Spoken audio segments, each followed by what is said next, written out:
Nevezhetjük akár emberkísérletnek is, én sokkal inkább bizonyítási eljárásnak tartom, amit egyébként saját magamon végeztem el.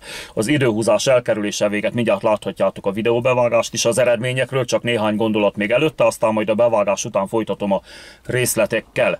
Amit bizonyítani szeretnék ezzel a kísérlettel, az nem más, mint a nem megfelelően időzített folyadékfogyasztás káros hatásai, ártalmai és az a fajta félrevezetés, amit az orvosi és táplálkozástudományi szakirodalom alkalmaz annak érdekében, hogy túlfogyasztásra biztassa az emberiséget, ezáltal közvetve pedig dübörögtesse a gazdaságot és az egekben tartsa az amúgy is folyamatosan szárnyaló gyógyszeripart.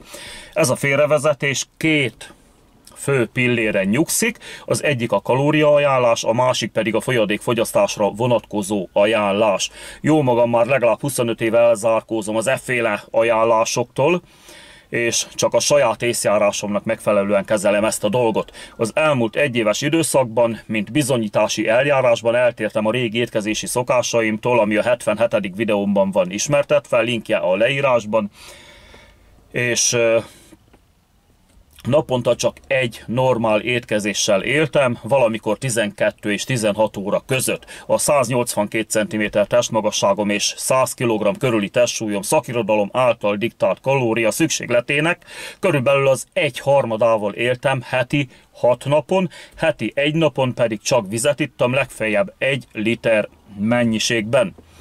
Az orvos és táplálkozás tudomány szerint néhány hónap alatt el kellett volna sorvadnom, ennek ellenére a testsúlyomnak mindössze körülbelül 8%-át veszítettem el. Mivel ezzel a látszólag ellentmondással előre tisztában voltam, és biztos voltam benne, hogy nem sok változás lesz látható, ebben az időszakban nem nyírtam vissza a szakállamat, hát most már le van vágva, szóval abból a célból nem nyírtam vissza, hogyha semmi változás nem lesz látható, akkor legalább a szakállam hossza mutasson némi eltérést. Az első pólólevétel, felsőtest villantás még azelőtt ősszel készült, a növényzet is mutatja, mivel akkor akartam elkezdeni az említett évet, csak elmaradt az akkori kezdés, újat pedig nem videóztam tavasszal, amikor ténylegesen elkezdtem, mert minek, hiszen ugyanúgy néztem ki, mint azelőtt ősszel. Néhány napja pedig, amikor körülbelül lejárt az 1 év, az újabb vetközés mutatja, bizonyítja, hogy jól működik a módszerem, hiszen nem történt látványos változás, vagyis nem sorvadtam el, csak leugrott 8 kg, és ez is egy egész év alatt. Ennyi. Most pedig, hogy ne raboljam senki idejét, lássuk a felvételeket, és ha valaki még mindig úgy érzi, hogy érdekli a recept, akkor tovább nézheti a videót, mert mindent részletesen összefoglalok benne arról, hogy miért nem haltam éhen, vagy még rosszabb, kerültem kórházba.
Láthattuk, hogy a videó borítóképén a dagi formáción van egy kis kövérítés, de ez a lényegen nem változtat. A lényeg, hogy nem sikerült elsorvadnom még egy év alatt sem. A szakirodalom az én testsúly-testmagasság arányomhoz naponta minimum 2500-3000 kalóriát, persze a megfelelő tápértékkel, és minimum 3, de inkább 4 liter folyadékot ír elő, hogy ne sorvadjak el, és az egészségem is megőrizzem. Most pedig elmondom, hogy mit és mennyit ettem, mikor és mennyi folyadékot ittam, utána pedig arról beszélek, hogy a folyadékfogyasztás milyen időzítésével optimalizáltam az emésztési, majd a felszívódási folyamatokat. Jelen időben fogalmazok, mert továbbra is elhagyom a 77. videóban ismertetett szokásrendszeremet, és mostantól maradok a jelenleginél. Úgy indul a napom, hogy reggel megiszok 3 deciliter vizet, majd fél órát áztatok egy adag teát 5 deciliter forró vízben. Fekete vagy zöld tea, teljesen mindegy, de általában zöld teát iszom. Miután alaposan kiázott, adok hozzá egy evőkanál bármilyen folyós mézet, vagy egy púpos evőkanál sűrű repcemézet. Ez így 75 kalória. Valamikor délfelé, a késő délelőtti órákban eszek 2 diót, ami 90 kalória, és 2 aszaltszilvát, ami 50 kalória. Ez eddig 215 kalória, vagy legyen kilokalória, nehogy valaki ebbe kössön bele, hogy hogyan nevezgetem itt a kalóriát, kilokalóriát. Na mindegy, 215 cal, vagyis kilokalória, de én csak kalóriának nevezem.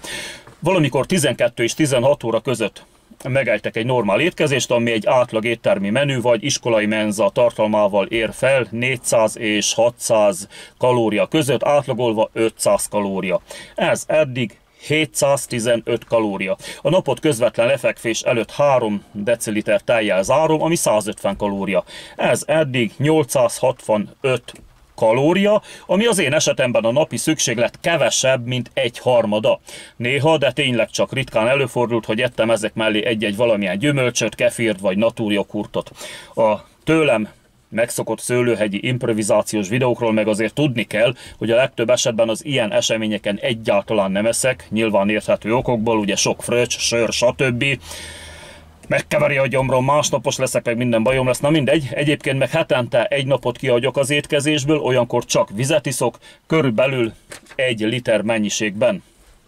Hetente 3-szor, hétfőn, szerdán és pénteken szoktam másfél órás edzéseket végezni, saját testsúllyal húzózkodok, fekvőtámaszozok, ilyesmi, és hogy ilyenkor fokozzam a totális böjt, így a sorvadás mértékét kedre vagy csütörtökre teszem a böjtöt. Ha például kedden böjtölök, az azt jelenti, hogy hétfő kora estétől szerda délig 0 kalóriával vagyok, így a szerda délelőtti edzés már tényleg 0 kalóriával, legalább 36 órás koptalást követően történik, és nyilván ez vonatkozik a csütörtöki böjtre is, és a pénteki edzésekre. Pénteki edzésre.